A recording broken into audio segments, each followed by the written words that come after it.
Dia tuh sahabat, dia suka berdebat. Dia paling suka cari orang berdebat tuh profesor. Aku tuh mengalahin profesor. Jadi orang kayak Renal Kasali segala macam berapa tuh dihabisin dia. Saya cuma lulus SMA. Saya debat sama profesor. Jadi dia kasih nomor. Terus sahabat dengan saya, ini ada nomor teleponnya juga di sini. Satu kali dia kalah berdebat dengan saya itu. Tapi dia hebat. Jadi dia cerita kepada saya. Kami kebetulan saya kenal dia itu waktu kami bikin seminar di Departemen Sosial di Jakarta tentang orang cacat ya. Jadi dia dipanggil pembicara, terus saya sebagai ilmuwan, satu lagi Dewi Mutik sebagai pengusaha. Ceritalah pengalaman. Disitulah saya bersahabat dengan beliau. Dia cerita saya itu berangkat kerja kapal. Tadi saya ikut kapal Holland American Line. Akhirnya saya berhenti di Bremen di sana ya, kemudian di Jerman. Kemudian saya berhenti, tidak kerja kapal, tapi saya masuk Jakarta Lloyd kali ya. Masih kerja kapal, tapi urusan administrasi. Nah, disitulah saya, kata dia, mulai bekerja. Karena saya orang harus bekerja, saya bisa bahasa Jerman, bahasa Inggris, kata dia, karena saya begini. Dan sedikit-sedikit bahasa Prancis. Nah, tak gimana sekian lama saya bekerja di Jerman, kata dia. Kemudian saya ketemu orang Indonesia, seperti bapak ibu lagi gitu ya, menikah mereka ya. Menikah, istri itu minta pulang setelah itu, orang Bandung. Minta pulang, ya saya apa boleh buatlah pulang. Tapi sebelum saya pulang, harta yang ada saya jual. Hanya saya cuma bisa, dari harta saya tadi, katanya cuma bisa beli 2 mobil. Dua mobil, waktu itu masih boleh bawa pulang Pak mobil. Nah, jadi dia bawa pulang mobil kan mahal, waktu itu belum banyak mobil kan, tahun 60-an lah, fenomena 60-an. Jadi dia jual, terus satu katanya saya jual mobil, saya beli tanah di Kemang itu, sekarang jadi Kemcik di Kemang, Jakarta ya. Yang satu saya taksikan sendiri katanya. Nah, kemudian waktu satu hari saya naksi itu Jakarta Bandung, taksi itu tabrakan remuk mobil saya itu. Saya tidak punya apa lagi katanya. Sumber nafkah saya cuma dari bawa mobil, ini mobil hancur. Saya tidak kalah dan saya tidak pernah mau minta pada orang lain. Akhirnya saya menjadi tukang batu. Dia cerita, tukang batu, dia udah sepakat sama istri kita tidak boleh minta bantuan keluarga, tukang batu. Dan bersama dengan itu entah gimana, hanya dia katanya ketemu kawan yang mulai memberi ini orang-orang ini supaya bikin telur lehor itu loh. Hanya dia beli ayam. Saya beli ayam tidak banyak katanya. Pertama saya cuma punya kira-kira 6 pasang gitu. Dan ada 6 ekor betina, ya berapa pejantan gitu. Nah, di tanah itulah dia bikin pagar apa ini tadi, kandang ayam di Kemcik itu, yang sekarang jadi mewah komplek itu. Di sanalah saya mulai mengembang. Akhirnya saya jual telur ayam.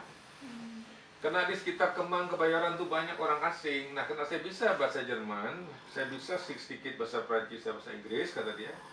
Jadi mereka beli telur saya itu. Nah, kemudian dari omong-omongan, komplain-komplain mereka, saya dengar, oh ternyata orang Jerman, orang-orang Eropa itu katanya paling susah di Indonesia cari garam yodium itu, yang ada yodiumnya. Garam tanpa yodium. Iya, ya seperti seperti itu Pak ya, supaya tidak gondok. Nah, akhirnya saya berpikir gimana kalau buat itu, dia cari, dia kulaan itu. Nah, sementara ayamnya berkembang terus, dia antar sendiri itu pakai keranjang. Tapi dasar pikiran dia itu cerdas, berbisnis tadi. Dia jamin kalau telur ayam ini ada satu yang retak atau yang busuk, saya akan ganti satu lusin. Itu strategi bisnisnya. Jadi kadang-kadang dia sengaja dimasukkan telur yang tidak gitu bagus ya, sama ini. Itu cerita dia ya. Nanti dia datang, nah ada yang komplain, oh kan saya ganti satu lusin. Orang makin percaya kan. Setelah itu nggak pernah lagi ada yang rutin gitu kan, cuma sengaja kan. Dia cerdas sekali ya. Nah, akhirnya ternak ayamnya berkembang. Nah, disinilah saya terharu sekali dengan dia. Saya katanya setelah ayam saya cukup banyak, saya tidak sanggup ngurus sendiri. Tapi saya tidurnya di sana, karena bikin kandang ayam, ya tidur dekat ke situ ada rumah kecil, kandang ayam itu saya buat di sana. Akhirnya saya cari gelandangan katanya. Saya jalan keliling kota Jakarta, jam 4 pagi saya ketemu katanya dekat Hotel Indonesia itu dulu masih ada pohon seri, sama masih ingat. Saya pernah nginep di situ kan. Nah, di pohon seri itu ada anak tidur. Terus saya tunggu dia, setelah dia bangun saya ajak, mau tidak kamu ikut saya? kerja di sini. Daripada gelandangan lebih baik. Kok saya anak ini mau. Akhirnya anak ini ngurus kandang ayam itu bersama dia. Ayamnya makin banyak. Akhirnya anak ini juga diajar berbisnis. Akhirnya anak ini dia sekolahkan gitu ya. Bisa sampai SMA, kemudian sambil ngurus toko ini. Dan akhirnya dia sekolahkan ke lebih tinggi. Jadi direktur utama dari Kemcik itu mantan gelandangan gitu. Luar biasa kita mengenal. Jadi betapa ini artinya dia giginya. Itulah si Bob Sadino. Nah sekarang dia tentu menghidupi para petani ya, yang banyak jadi berkat, dia jual sayurnya. Kadang kalau sayur petani 600 rupiah dia bisa jual 6.000 nanti, karena kan dia kemas segala kan.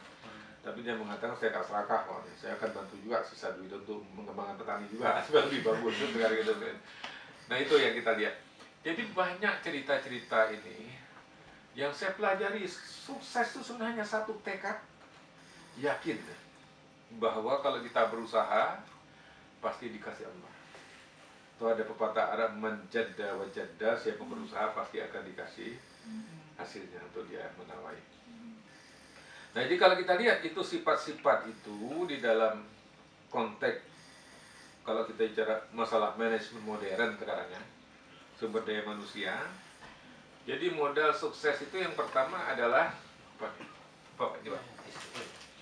human capitals. Yang modal manusia itu human capital itu artinya ada pertama adalah modal intelektual.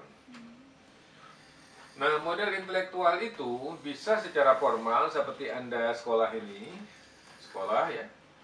Tapi bisa juga kita membangun human capital tidak harus lewat sekolah. Misalnya Agus Salim itu bisa 6 bahasa lancar, dia sekolahnya SMA pun tidak tamat. Hanya dapat gelar doktor. Punya pesantren di Kayu Tanam itu ya, sekolah dia. Itu ya Agus Salim menjadi menteri. Sekolah SMA pun tidak. Dia belajar sendiri, otodidak. Demikian juga dulu salah satu wakil presiden kita yang wartawan, dan sebut si kancil ini siapa namanya? Tiba-tiba lupa. Wakil presiden. Ya, wakil wapres. Bukan, yang sebelum itu si wartawan ini. Oh, sastra. Bukan, Sastra. yang sebelumnya. Siapa? Ketua. Iya, itu dia. Itu juga tidak pernah punya sekolah formal. Dia menjadi wakil Indonesia di PBB. Oke, di PBB. Rombongan Bukan siapa nama, tiba-tiba kok saya lupa. Itu orang Sumatera kok, nama-nama Sumatera dia. Si Kancil, panggilan itu si Kancil karena pandai itu diplomasi. Sultan Syahrir. Bukan, satu lagi. Salah semua. Syahrir kan yang ini yang lama, ini relatif baru kok ini. Relatif baru. Wakil apa sih wakil presiden? Wakil presiden. Pas presidennya siapa? Adam Malik. Adam Adam Malik. Adam Malik Adam ya. Malik. Adam Malik. Dan sekolah dia. Dia Tidak sekolah, tidak pernah sekolah formal jadi sarjana itu tidak dia. Jadi kita melihat artinya peluang untuk maju, termasuk Bob Sadino ya, kita lihat orang-orang bisnismen yang besar-besar di Jakarta juga mereka seperti itu ya. Jadi jadi satu, pertama ilmu itu memang ilmu lewat baca buku, oleh karena itulah. Tapi kita bicara melihat alam semesta, itu ayat-ayat kauniyah, belajar. Misal seperti saya kemarin 3 tahun yang lalu saya mengajar di Innsbruck. Kemudian saya pergi ke restoran Meili tadi, saya lihat gimana mereka berbisnis ya. Ternyata seperti itu, sangat murah, tapi banyak omsetnya itu banyak gitu ya. Terus saya tanya sama Bu Nela kemarin gimana, masih ada nggak restoran? Oh, masih katanya, harga berapanya tuh masih 8,6 tadi. Ya gitu ya. luar biasa. Ya dan berkembang. Gitu. Karena kebetulan tidak jauh dari kampus kata Bu Nela, ternyata dekat ya. Dulu saya ke sana. Nah kemudian kita bisa melihat lagi ayat-ayat kauniyah itu kita belajar. Jadi kalau ada satu fenomena kita ngerenung ini apa maksudnya? Ada apa di balik ini? Maka ayat inna fi khalqis samawati wal ardi wahtilafil laili wan nahari la ayatil liulil albab. Itu maksudnya itu. Pada satu fenomena jangan hanya melihat fenomena, renung ada apa di balik itu. Peluang apa, opportunity apa gitu. Nah, supaya kita termotivasi sekolah itu.